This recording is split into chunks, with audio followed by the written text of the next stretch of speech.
Ketika putus asa, ingin sudahi semuanya. Sudah coba untuk bangkit lagi, tapi kok sia-sia ya? Mereka tidak paham rasanya. Tidak ada yang mengerti perasaan sedih ini. Malam telah berlalu, dan pagi datang lagi.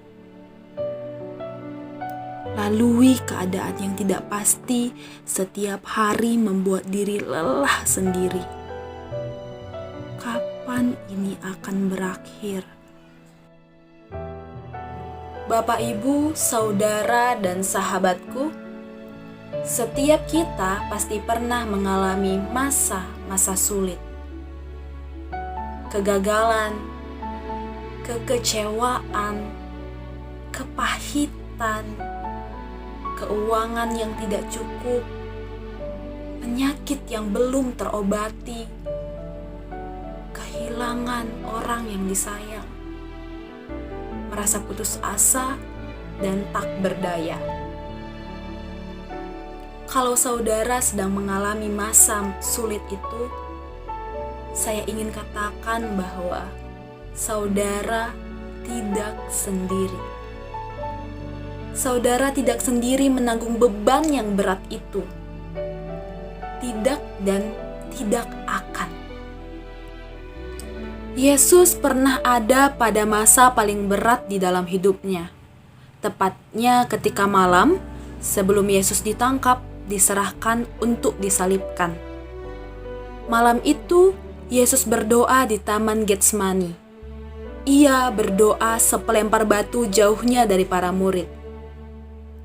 Kitab Lukas menuliskan jikalau Yesus pada malam itu sangat ketakutan dan makin bersungguh-sungguh berdoa. Ketakutan yang Yesus alami bukanlah ketakutan yang biasa. Terjemahan Alkitab Bahasa Indonesia masa kini menuliskan jikalau Yesus sangat menderita secara batin. Ia menderita, ia merasa sengsara, ia takut dan cemas. Yesus sedang melalui titik terberat dalam hidupnya. Dalam doa di Taman Getsemani, Yesus berkata, "Ya Bapakku, jikalau Engkau mau, ambillah cawan ini daripadaku. Tetapi bukanlah kehendakku, melainkan kehendak-Mu lah yang terjadi." Dalam doanya, Yesus menyampaikan harapannya, tetapi pada saat yang bersamaan ia juga mempercayakan keputusan di tangan Bapa. Dalam doa, Yesus pun menerima kekuatan dari para malaikat. Meski masih merasa takut, Yesus tetap berdiri dan menemui para murid. Ketika Yesus kembali kepada murid-muridnya, ia mendapati mereka tertidur karena terlalu sedih.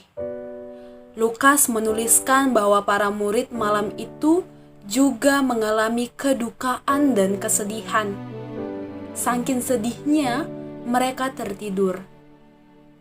Kali kedua Yesus berkata kepada para murid, "Mengapa kamu tidur? Bangun dan berdoalah agar kamu jangan jatuh ke dalam pencobaan." Kesedihan yang kita rasakan mungkin membuat kita merasa tidak berdaya, membuat kita merasa beban yang kita tanggung sangat berat. Mungkin kita merasa hanya kita yang paham betul rasa sakitnya. Sekarang, di hari ini, Tuhan ingin kita untuk bangun dan berdoa, supaya kita diberi kekuatan dan kemampuan untuk menjalani hari-hari ini. Kita tidak berjalan sendiri-sendiri. Kita berjalan bersama Bapa dalam melewati setiap perkara. Amin. Tuhan Yesus menemani.